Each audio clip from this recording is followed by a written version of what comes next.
अस्सलाम वालेकुम दोस्तों, मेरा नाम है एमजे और आप देख रहे हैं आपका अपना YouTube channel information according to you. तो दोस्तों, आज की इस वीडियो में हम बात करने वाले हैं ड्रामा सीरियल बख्तावर की एपिसोड नंबर 12 के बारे में। इस एपिसोड में शीदा की जमानत हो जाती है। बख्तावर जब शॉपिंग करके घर आती है तो माँ उसे देखकर बहुत खुश होती है और कहती है क्या लाई हो। वो अपनी माँ को बताती है कि मैं अपने लिए चीज़ें लाई हूँ, जैसे परफ्यूम वगैरह। बख्तावर कहती है मेरा भी दिल करता है कि मैं भी तैयार होकर कभी ऑफिस को जाऊँ, लेकिन क्या करूँ, मेरा ऐसा नसीब कहाँ। जब उसकी माँ खिड़की के पास जाती है वो नीचे शीते को देखकर डर जाती है। फिर बख्तू कहता है ये तो हो ही नहीं सकता कि शीता बाहर आ जाए, उसकी जमानत नहीं हो सकती, तुम्हारा वहम है बस। हुर्रिया का भाई दिलावर के घर पहुंच जाता है। फिर वो उसकी माँ से मिलता है और इससे दिलावर का पूछता है। वो उसको बताती है कि वो अपने ऑफिस में है। फिर वो अपनी नौकरानी से कहती है कि जाओ और इसे ऑफिस को लेकर जाओ।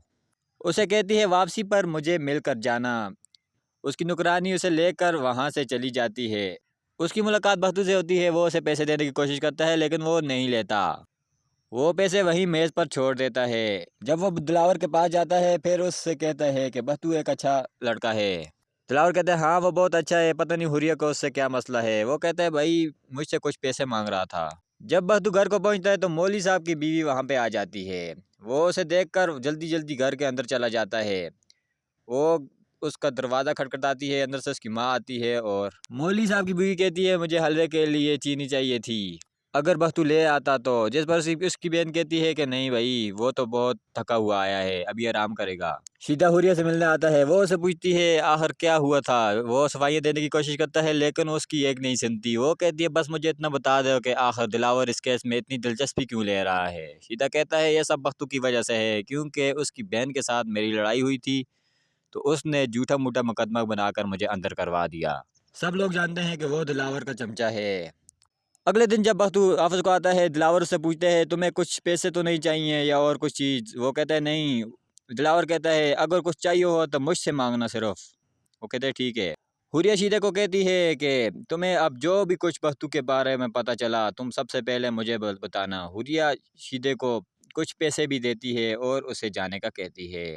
बख्तू जब घर जाता है तो शीदा उसका पीछा करता है। चौधरी दस्तगीर हुर्रिया से कहता है कि मैंने तुमसे कहा भी था कि ऐसे वैसे मसलों में ना उलझो, तुमने बिला वजह दिलावर पर शक किया, अब तुम अपना रिश्ता बचाओ। बख्तू दफ्तर आ रहा होता है, रास्ते में उसे मौली साहब और उसकी बेगम मिलती हैं। वो उनको कहता है अगर कुछ मंगवाना है तो पर्ची पर लिख कर दे दें, मैं वापसी पर लेता आऊँगा। वो कहता है कैसा भाई, क्या लिख के दे दूँ, मैं अपने घर का सौदा सर्फ खुद लेकर आता हूँ। वो कहता है रात को ये आई थी हमारे घर पे लेकिन मैं बीमार था। बस तू जब ऑफिस के लिए निकलता है तो शीदा उसके पीछा करता है। वो कुछ मालूमात फराहम करने की कोशिश करता है लेकिन उसे कुछ भी नहीं मिलता। हुर्रिया दिलावर से मिलने उसके ऑफिस आ जाती है।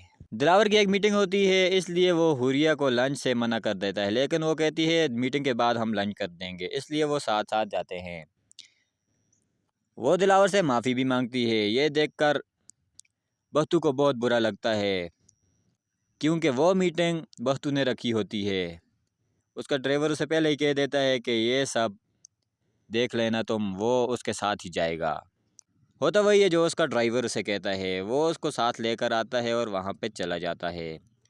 ये देखकर बख्तू बहुत गमज़दा हो जाता है। वो खाना भी नहीं खाता। फिर वो अपनी दोस्त को कॉल करती है कि उसकी दोस्त उससे कहती है कि मेरा भाई भी इतनी मेहनत भी कर रहा है और साथ में पढ़ भी रहा है। वो कहता है मैं बख्तावर के सामने ऑफिसर बन के जाऊँगा। ये सुनकर बख्तावर बहुत ही परेशान हो जाती है। फिर वो फ़ोन रख देती है। पुलिस ऑफिसर दिलावर के पास आता है और गपशप लगाता है। वो उससे दिलावर उससे पूछता है कि क्या बना केस का। वो कहता है कि उसकी रिहाई हो गई, पता नहीं किसने करवाई।